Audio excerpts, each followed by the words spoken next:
1960년도에는 참 대한민국이 경제가 매우 어려웠습니다. 서울의 모습 이렇게 보면은 너무나도 힘들게 살아가고 우리나라는 정말 후진국가 중에 후진국가입니다. 특히 청계천의 모습을 보면 아주 그 지저분한 오염수 옆에 집 같지도 않은 그 판잣집들을 치고 여기서 생활을 하고 살고 있는 대한민국의 모습들입니다. 이 한강의 모습을 보면 아낙네들이 한강에 와서 빨래를 하고 있는 이런 모습들을 볼 때에 대한민국은 너무나도 가난하고 돈이 없어서 이렇게 살기 어려운 대한민국의 모습을 볼 수가 있습니다.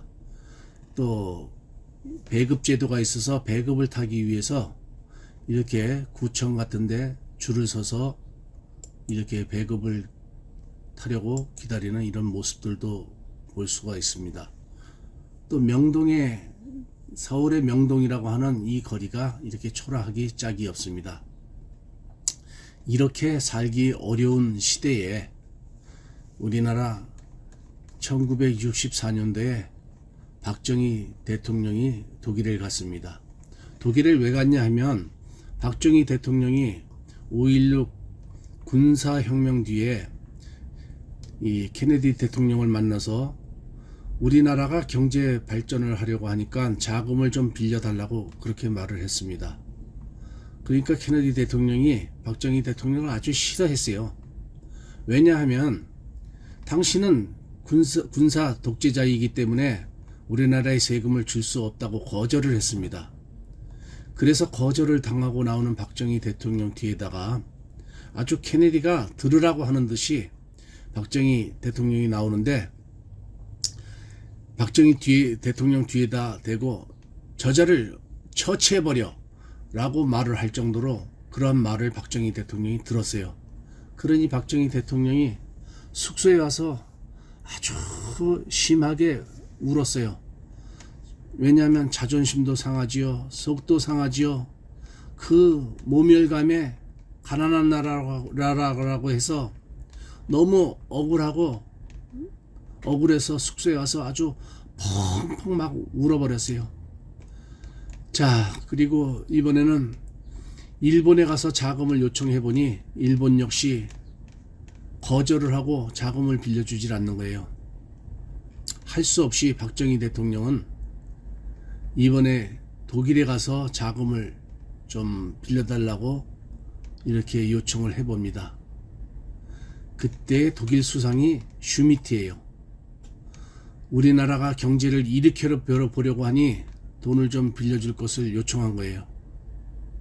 독일 역시 우리나라에겐 자금을 그냥 빌려줄 수는 없다. 그런데 당신네 나라의 간호사, 광부들을 우리나라로 보내주면 그 노임을 담보로 잡고 빌려줄 수 있다고 그렇게 말을 했어요. 자, 그래서 우리나라에서 1963년도에 광부 5,000명 또 간호사 2,000명을 독일을 이렇게 보내게 됩니다. 그래서 광부 간호사들이 이렇게 비행기를 타고 독일로 향해서 이렇게 가는 겁니다. 근데 독일에 간 우리나라 한국의 간호사들이 주로 하는 일이 시체 닦는 일, 또 환자들의 대소변을 받아내는 일, 이런 일들을 했어요.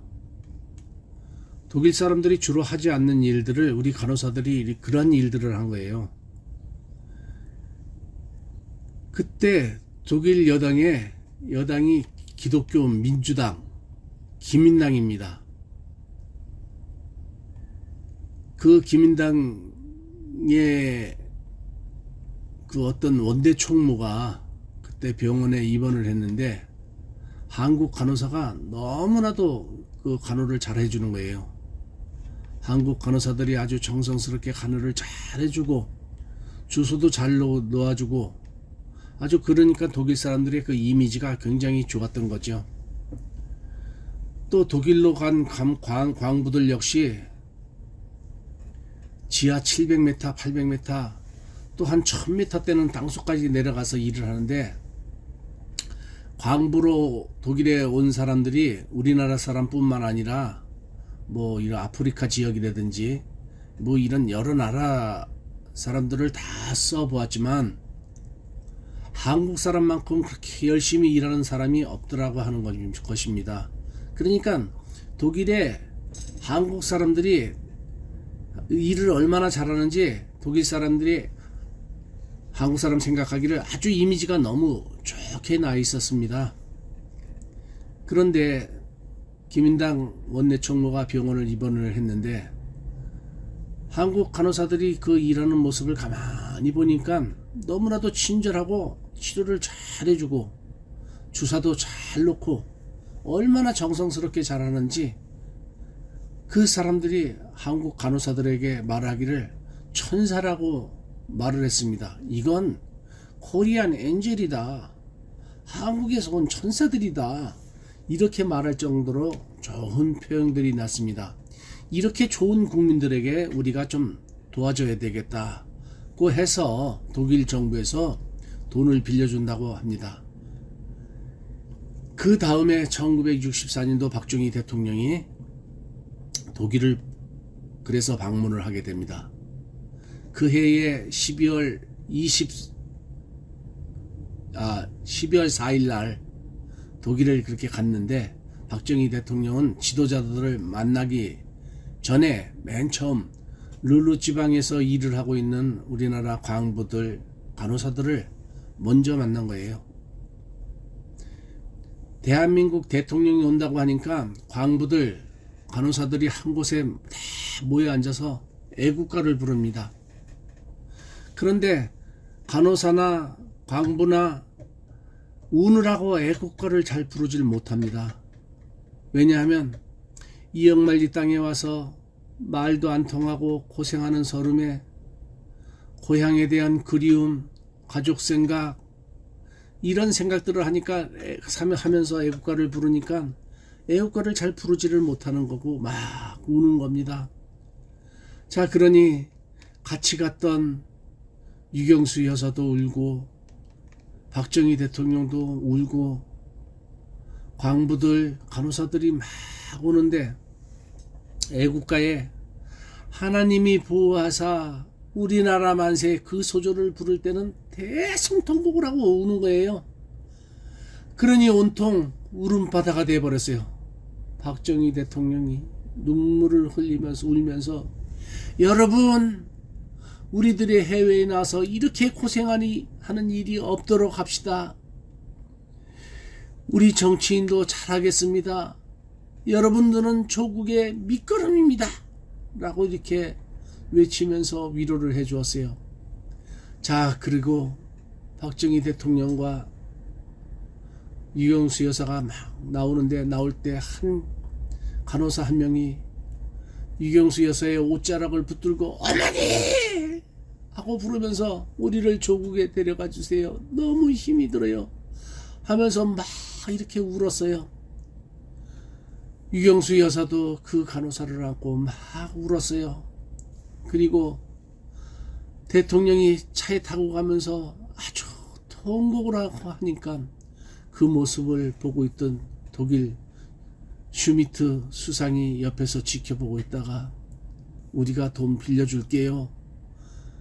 그렇게 해서 한국 독일 그 협정에서 2억 5천 마르크를 빌려주면서 그 슈미트 수상이 박정희 대통령에게 이렇게 말을 하는 겁니다. 가까운 일본하고 손잡고 잘 지내라고 하면서, 일본이 한국 6.25 전쟁 때 돈을 많이 벌었으니까 일본하고 손 잡으세요. 일본하고 손을 잡아야지 됩니다. 그렇게 말을 하니까 박 대통령이, 아니 일본이 우리를 36년 동안 나라를 짓밟고 종살이를 시켰는데 우리가 어떻게 손잡을 수 있나요? 그렇게 말을 하니까 독일의 슈미트 수상이 이렇게 말을 하는 겁니다. 우리 독일은 프랑스하고 36번이나 전쟁을 했습니다. 36번을 전쟁을 했어도 우리는 서로 화해하고 잘 지내고 있지 않습니까? 지난 과거에 우리가 당한 생각만 하면 용서가 안 되겠지만 과거에만 매이면 전진을 하진 못합니다. 자, 그러니 지난 것에 매이지 말고 일본하고 손잡고 앞으로 나가야 합니다. 이렇게 이야기를 했습니다. 사실 우리나라는 공식적으로 1965년도에 박정희 대통령하고 오부치 수상하고 합의를 했어요. 어떤 합의를 했느냐?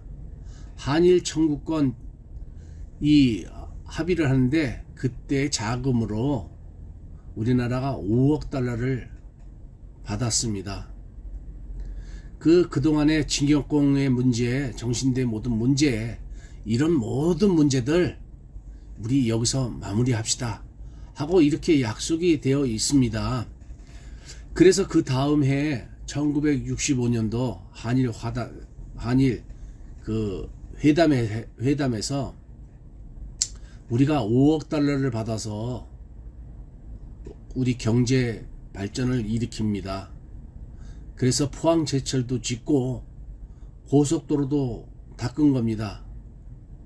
그 고속도로를 닦을 때 당시에 김대중, 김영삼이 대한민국에 자동차도 없고 한데 고속도로가 무슨 필요가 있느냐 하고 그 고속도로를 방해를 했어요. 중장비 앞에 가서 들어눕기도 하고 그런 방해를 했습니다.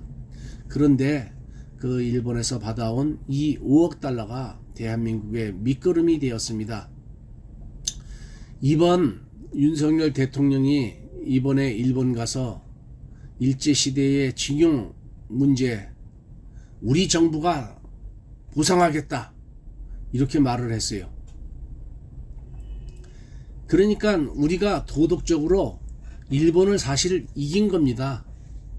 우리나라가 보상을 한다. 우리가 나라를 잘못 만나 그런 것이니까 우리가 보상한다. 다주당당하게 우리 돈으로 보상하고 끝내자.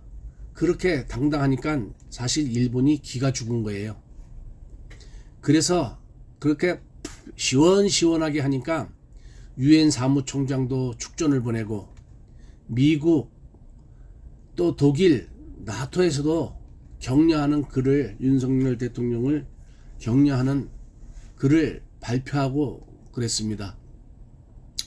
한일 관계라고 하는 것은 서로 좋아져야 됩니다. 우리나라가 발전한 것이 일본으로부터 들어온 좋은 기술, 이런 좋은 것들이 많이 있어서 발전해 온 것은 사실입니다. 그래서 포항 제철도 사실은 일본 기술이고 이병철 회장이 이렇게 반도체를 만들 때 이런 것들도 일본 기술들을 들여와서 사실 우리나라가 지금은 일본을 이기게 된 것입니다. 참으로 하나님이 보호하사 세계적인 그 어떤 평가는 우리나라 국력이 일본보다 앞섰다고 하는 평가가 이렇게 나와 있습니다. 우리는 가만히 있어도 일본 매스컴에서 우리 대일본이 어쩌다가 한국에 뒤처지게 되었느냐 하고 그렇게 할 정도로 우리나라가 지금 일본을 이기고 나가는 겁니다. 그러니까 한일 관계도 사실은 대범하게 풀어나가야 합니다.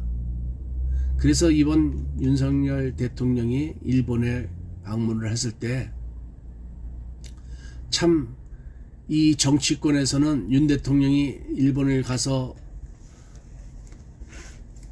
간다고 하니까 이러한 문제에 있어서는 윤석열 대통령 지지율이 0%가 나옵니다. 지지율이 떨어집니다.